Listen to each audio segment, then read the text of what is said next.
All right, peace and blessings, family. Today we got another episode of the Jeremiah 29 Foundation podcast. I wanted to talk on learning a trade can make you wealthy. I wanted to show this post real quick. This post says that the new class of millionaires consists of plumbers and electrician entrepreneurs. And this goes for many of the other trades. A lot of the trades that people look down on, the blue collar jobs and things of that nature, those are the skills that are now becoming millionaires right now. And in truth, in the future, those are going to be the wanted jobs because a lot of people are not getting into the trade. So right now the cost of these trades are going up and the demand are going up. But I got a reaction video I wanted you guys to see from a brother named JT Hustle on how the practical way to become a millionaire and see what he says about it as well. There's some spots available for that as well. Dropping that link in there for you now as well for anybody that's interested. And without further ado, I think enough people are in here now. I'm going to turn it over to Mike and let Mike talk to you guys about what he feels to be the most practical way to make $1 million. When you check in, hit that thumbs up button, comment where you're watching this from, and go ahead, Mike. It's all you. Okay. Where I'm getting these statistics from is a book called The Millionaire Next Door. This guy named Thomas Stanley, he done a huge study of millionaires years ago, and he got a surprise of who the millionaires actually were. Prior to him doing the study, he thought a lot of the millionaires were the athletes, the celebrities, and the doctors and lawyers. He thought those people made up the actual millionaires within the United States. But after doing this study, he found out that those people didn't make up the actual millionaires. It was the plumbers, the electricians, the skilled trade guys, and people who own the small businesses within your community. Those were the people who actually made up the millionaires. And when he looked at as millionaires, he wasn't somebody who had a high income. Like a lot of basketball players and celebrities, they have a high income. But high income, once you stop playing basketball, that goes away, and most of the time they fall off. He looked at people who, if they were to actually stop work and never went back to work, they would maintain their same level of wealth and stuff untouched. And these were the people that he found out were the actual true millionaires within the community. So what I'm gonna do, I'm just gonna write the percentages down, then we'll have a talk about it. All right. The first people that made the largest percentage that made up the most millionaires, they made up 74%. Those were 74% was your self-employed small business people. And these were your plumbers,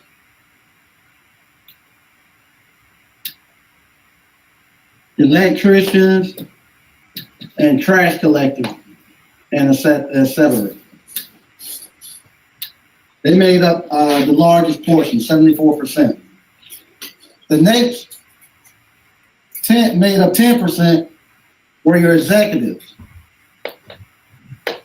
And these were the VPs and presidents of large companies.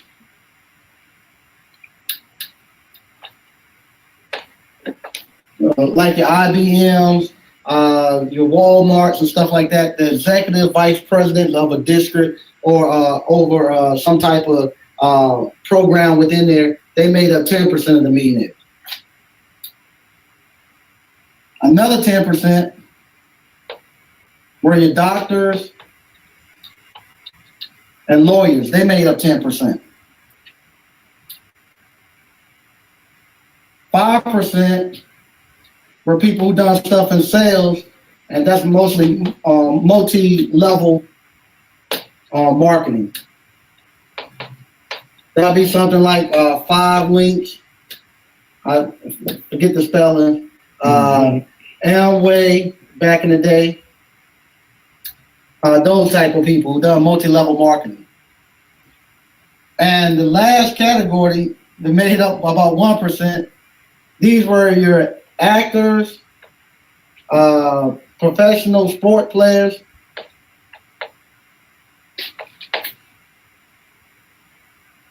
singers, all those people made up about 1%. So right here, the 74% of the small business, self-employed people, that's what we're actually teaching you all. We're teaching y'all the highest percentage that make up the highest millionaires. I'm gonna stop it right here. I mean, these percentages is just amazing because in the Black community, we always thought that in order to make it rich, that we would either have to rap or we would have to box or play basketball or some type of sport. I mean, it is a million ways to skin a cat, man, and it's deep because a lot of these other nations and a lot of the other people that come into our community and set up shops and businesses and people we buy from, they know this. You know what I mean? They send their kids, if they do play a sport, they going to college, but they're getting jobs that's going to get them into those high percentages. They're not going to college to participate in entertainment. They're not going to college so they can be an NFL player. No, they send them to college so they can get an executive job or any of these type of high percentages of being able to be a millionaire. I mean, it's just amazing. But the thing is that that's 74%. That right there, you don't have to go to college for that. But yet you got the highest percentage of the Americans are in that bracket. We are brainwashed. We got to get back to the game plan. The trades are where it's at. Back in the early 1960s and 50s and 40s, we made up majority of the trades. We dropped the ball on this, man. This is crazy. And most of the millionaires of today are the people that's in the trades. So I'm going to keep playing this and let them talk. If you come here and you go learn appliance repair, that'll put you in that 74% top, where you actually become self-employed, you be a small business owner, and you actually have a 74% chance if you stick to it, doing everything we say, of becoming an actual millionaire. If you go to the cell phone repair course that we got, that's going to put you into the small business 74% class. Now, if you were to take the sales and you learn how to sell, and you learn how to market, and you add that to your the small business that you have, now you got 79% chance of eventually becoming a millionaire. And not say a millionaire, I'm not meaning you make $1 million in 1 year. I mean, combined throughout the years, eventually your net worth become $1 million, and you have enough residual income and stuff where if you were to actually stop working, or if you were to get hurt or you got sick, it wouldn't affect your income at all. Also, if you have a son or a daughter, or even yourself, if you're thinking about becoming a doctor, where you became a dentist, that'll give you a 10% chance. But if you open your own practice, now you got an 84% chance. And if you learn how to do marketing and sales of your dental practice, now you have you have an 89% chance of eventually one day becoming a millionaire. So these are the things that we need to start looking at and start putting our effort towards. We need to let this go. This right here, you only got 1% chance of actually becoming a millionaire through playing basketball, football, and all that. And this right here is where we're trying to funnel, and then rappers. This is where we're trying to funnel a lot of people through, and you only got 1% chance of even becoming a millionaire.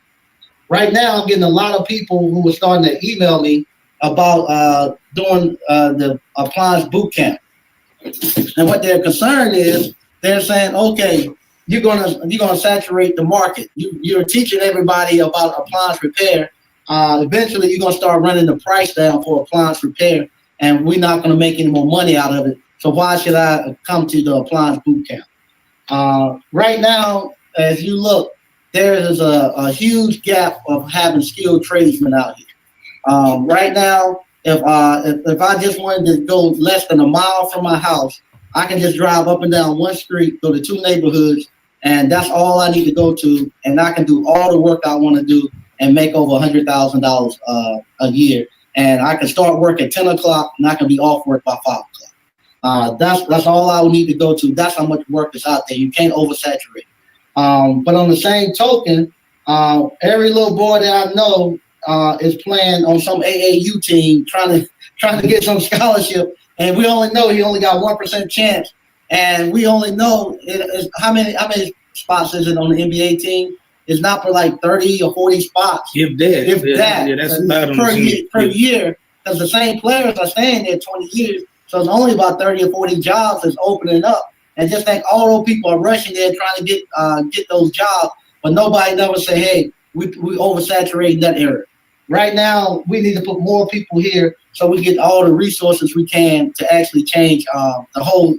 It could change 2 generations. Actually putting people in the small businesses into the skilled trades will actually change the African American community almost overnight. I personally believe that. Just pushing people more into this category right here where they can actually make money, and we can do it.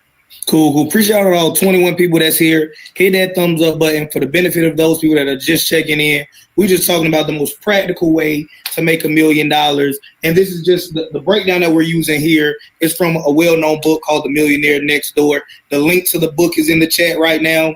If you want to come to Appliance Bootcamp, that link is here. If you want to come to the cell phone repair class, that link is there as well. But any questions you guys have about this breakdown, and long story short, the most practical way for you to become a millionaire in your lifetime is to become a small business owner and to learn sales, which in my opinion goes hand in hand. Mm-hmm. Most small business owners I know, you're going to be forced to learn sales if you don't want your business to die, right? So you're going to put yourself in position to make at least a 79% chance of becoming a millionaire. And this is what Mike teaches you at Appliance Bootcamp. This is what Ontario's going to teach you at the cell phone repair class.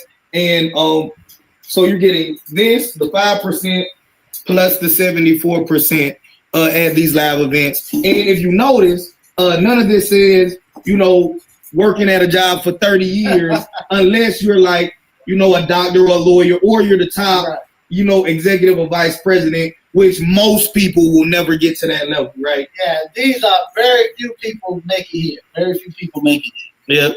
Yeah, absolutely. And I know a lot of people personally that work at plants, and you might make good money at the plant and work there 30 years. But if your goal is to create generational wealth to become a millionaire one day, then you're not going to do it, even if you worked at the plant for 100 years. Yeah. Right. And the thing here, I have a lot of friends that are actual doctors, especially dentists and orthodontists. This right here, that looks good when you're 25 and maybe 30. But when you become 45, 46, 50, like we are beginning to become, my friends and I, this right here starts to suck. Because what happens right here, you got to get up every morning and go put your hand in somebody's mouth. Up here, I don't have to do that. Up here, it gets to a point where my business actually retires me, and I don't have to go there anymore. But as a dentist, you're going to have to get up and go to the office every day. And they, like I said, when you get to be 46 years old, 50 years old, you're not going to be cleaning nobody's teeth. You're not going to be wanting to go to the office every day. You're going to want to be where we're at right here, where we can actually take a week or two off. The dentists and stuff, if they take a week or so off, most of the time, they have to close their shop, or they have to pay for another dentist to actually come in and run their shop while they're gone. Me right here, I can actually slide away, and my employees and my business will never know that I'm away. I can operate my business anywhere with technology today. And like I say, this right here is starting to make this right here look crazy. And this right here, if you're going to be a doctor, especially going to be an orthodontist or a dentist, a general dentist, in order to build your actual practice, you're going to make your shop. It costs you $1 million just to outfit your dental office. Right now, I'm right across building out another classroom for Appliance Bootcamp. It won't cost me $2,000, and I'll be making just as much as they making out of their dental office. By the time we subtract how much they're paying on their mortgages and all that, and paying their staff, my little $2,000 classroom is going to make just as much as their dental office. And also with this, you got to be very smart. You got to spend a lot of time in school. You're gonna be spending 4 years as undergraduates, probably another 4 to 5 years in your actual dental practice. If you go something like an oral surgeon, you got probably another 10 years after you finish your undergrad. With us, you come here, and the other thing too, a lot of times here you're not getting paid. If you come here, you're actually getting paid as you learn the skill trade. And with us right now, we're teaching you in the weekend. In a weekend, we give you the skills where you can actually get on the ground and get running. And I'm actually getting a lot of texts from people who actually get these calls and say, hey, I'm out here now and I'm actually making money and it's working. So we teach you what you need within a weekend. Yep. And another thing I want to add too is like the other ones that we haven't mentioned. Once you get old, this is not really practical. Even the greatest athletes, right? Once they get a certain age, they just ain't got it like that. Same thing with actors or actresses, right? Like I remember growing up, like Halle Berry, Lisa Ray. These was good female actresses. Now the people that I know, nobody cares about seeing them in a movie. Most times, right? Singers, maybe. Right, but you got to make really great music for somebody to care about your music when you old, right? Like everybody that does music isn't gonna end up like Patti LaBelle, right? Aretha Franklin, Michael Jackson. Most people, you'll make a few songs and then it's over. So this is short-lived as well. And up here, you've even heard Mike said it multiple times in the video that lots of times companies may decide to fire you and bring somebody else in for cheaper after a while. Once you start getting up in age and you pretty much reach the cap of the amount of money that they want to pay you because it's a better deal for the company and you have no control over that.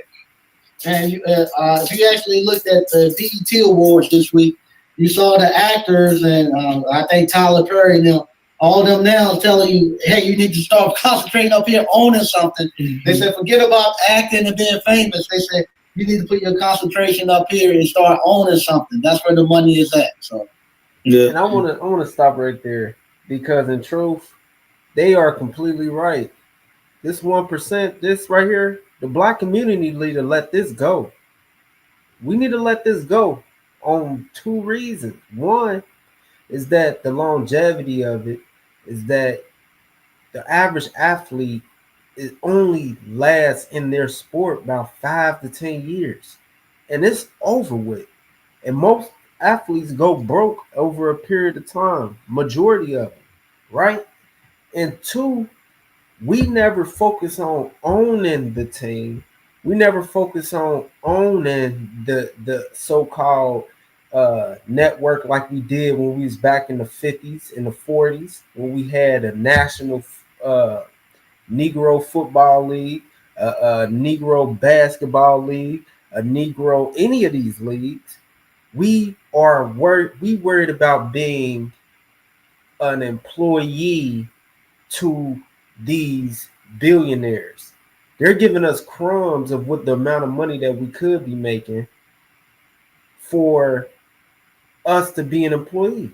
We don't think like, oh, well, shoot, if we get into athletes and we got all these great athletes, well, let's start our own league. But no, because we too worried about being the employee and it's not this shun employees, but the thing is we worried about the wrong side of the ball when the real thing is ownership. Ownership is the key. Ownership is the key. You don't see that many billionaire athletes. But the people that own the football team, they're billionaires. The people that own and run the National Football League are billionaires. Run the NBA, billionaires. Run the major leagues, billionaires. So we got to get out of that. We need to let this go. Let this come into our Black community. Let us build this up. And eventually we can get these to come to us, period. It's just that simple. But this 1%, this gotta go, man.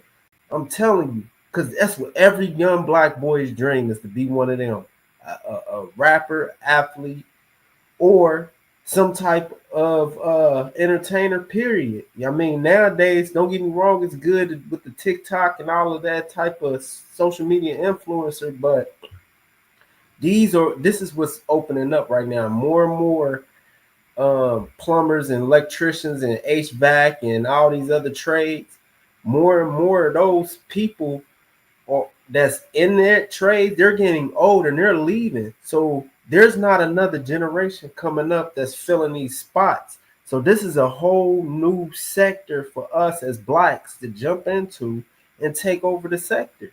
You know what I mean? It's take over the space. Why wouldn't we want to get into the space where you got the highest percentage of becoming a millionaire? That doesn't make sense. We got to change it. And this ain't, like I wouldn't do it. I'm of course I like to practice what I preach too. You know what I mean? At the end of the day, I even got into plumbing. I'm still in plumbing, but I want y'all to see this. There's a shortage of plumbers in the US, and it's costing the economy billions. And this ain't just the plumbers, this the HVAC, this the electricians and the carpenters and all of them. The younger generation is just not getting into the trades, period. But you got the highest percentage of making money and building wealth. And I want to show you even some of the work that I've done. Hold on.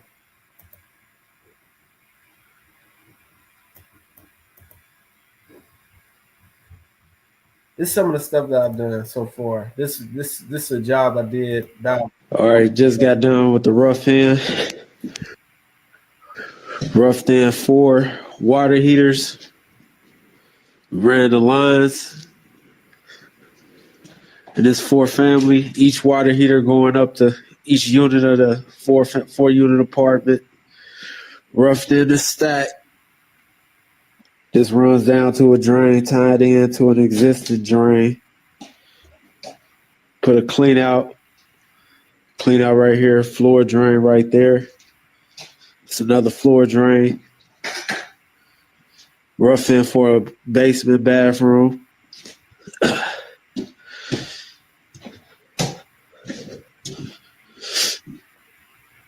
Finish the drain over here, rough this in, going up. Ran 4 water lines right here. Each water line separated to each apartment. Each water line going to each apartment. This apartment 1 right here. Put a number on it. Apartment 1. Apartment 1 going to here. Running to all the units. Then I got each water running to each separate water heater. Then I got the 2 going upstairs, running to its lines. So let's go upstairs.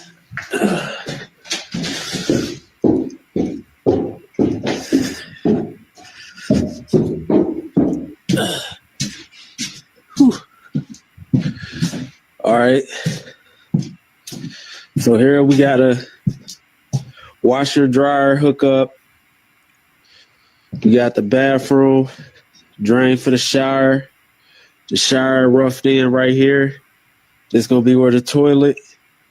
This right here is for the toilet water that goes to the toilet, and this is the sink. This right here, this is gonna be the kitchen sink right here. This is going to be an ice maker for the refrigerator. So we're going to have a refrigerator right here. And we're going to have the sink right here. Let's go to the other apartment.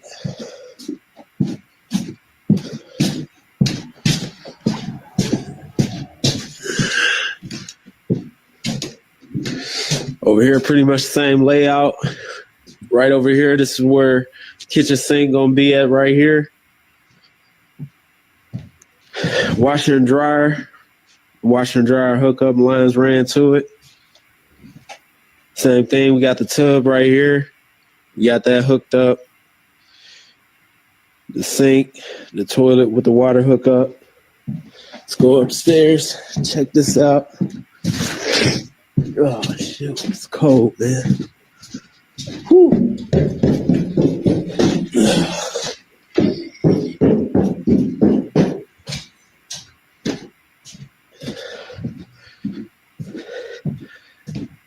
This is unit 3. We got the washer and dryer hooked up right here, so we're gonna put a washer and dryer right here. This is where the shower gonna be in this one. Shower hooked up and roughed in. Then the toilet, the water going to the toilet. Then we got the sink, bathroom sink right there. We got the kitchen sink right here. We put a Ayers Minutes valve on here for the vent. We got the refrigerator water, so for the ice maker. So this is gonna be right here, refrigerator. Go to the other apartment.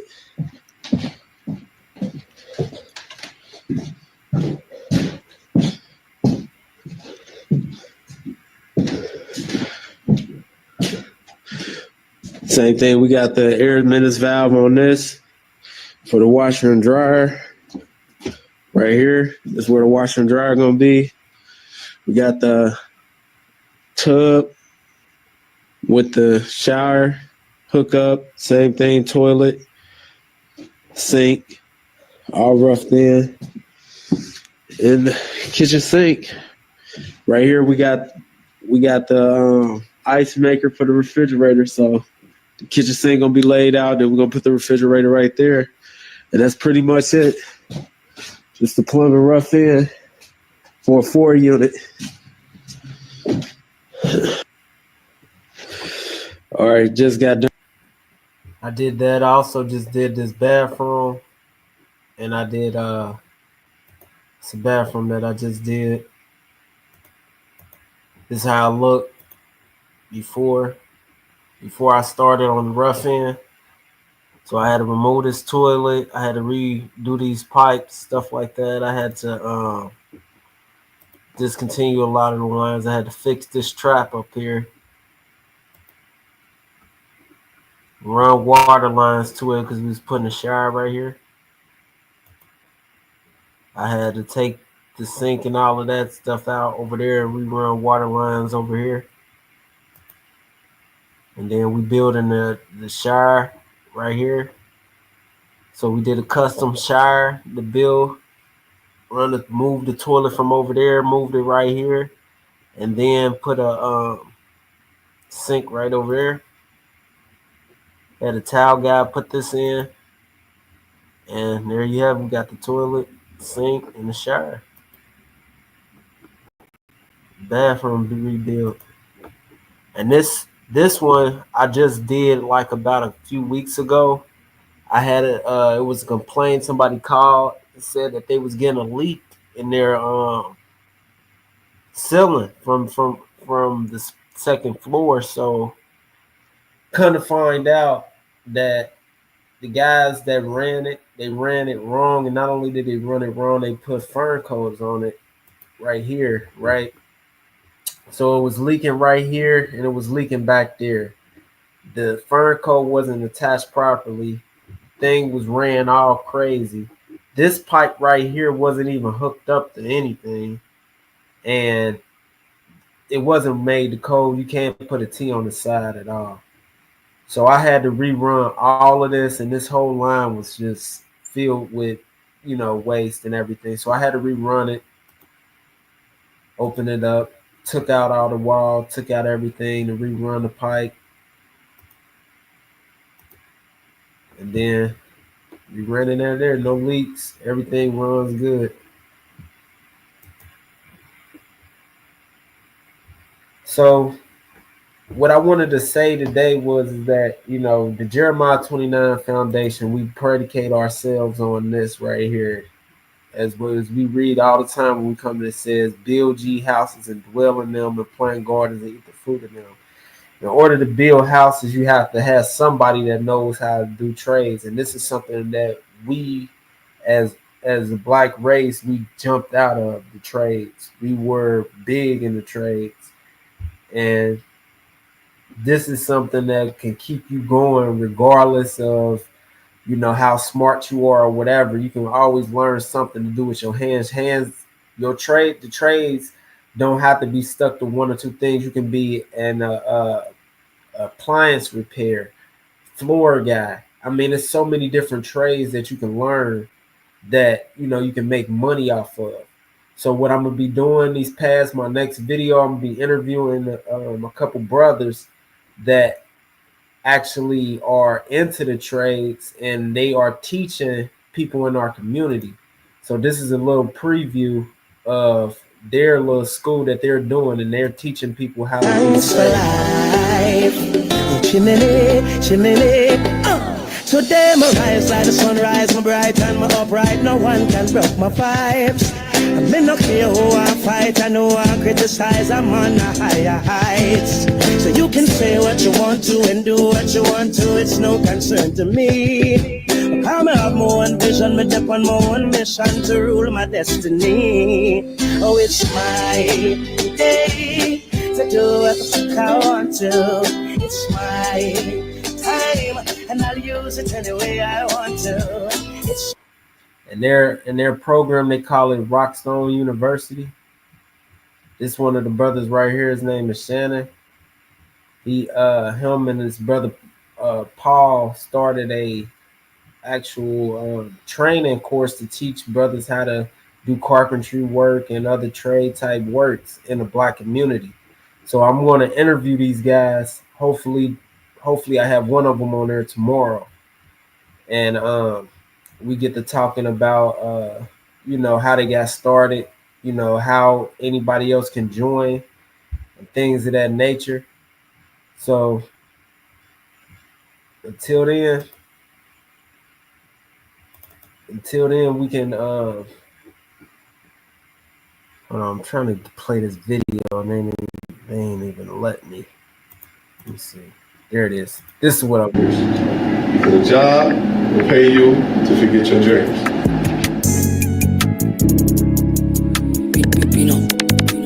This is the Rockstone University. These brothers are teaching other brothers how to do flooring and different things of that nature, carpentry, drywall, all of that. We're going to be getting in contact with them and we're going to be interviewing them in here in the Cincinnati area.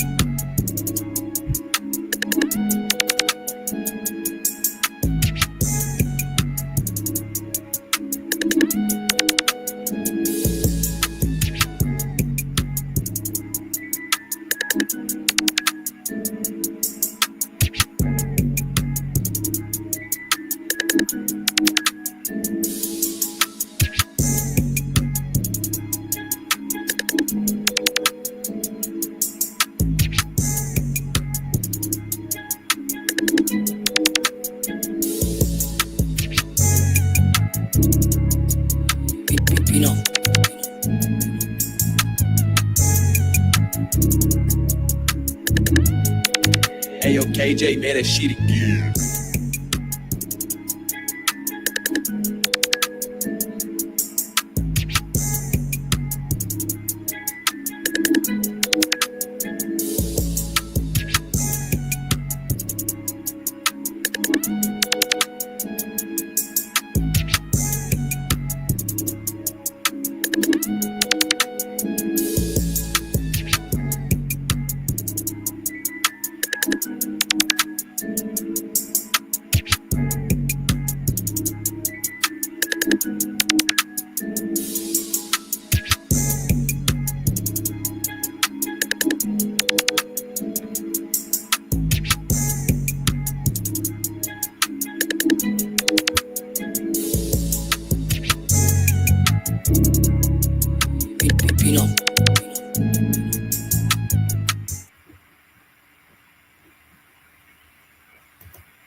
All right, so stay tuned to the next video, and we're going to talk to these brothers right here.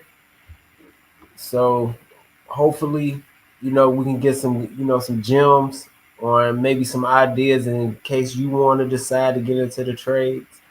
You can contact these brothers, and we can try to set something up. But until then, peace and blessings. Shalom.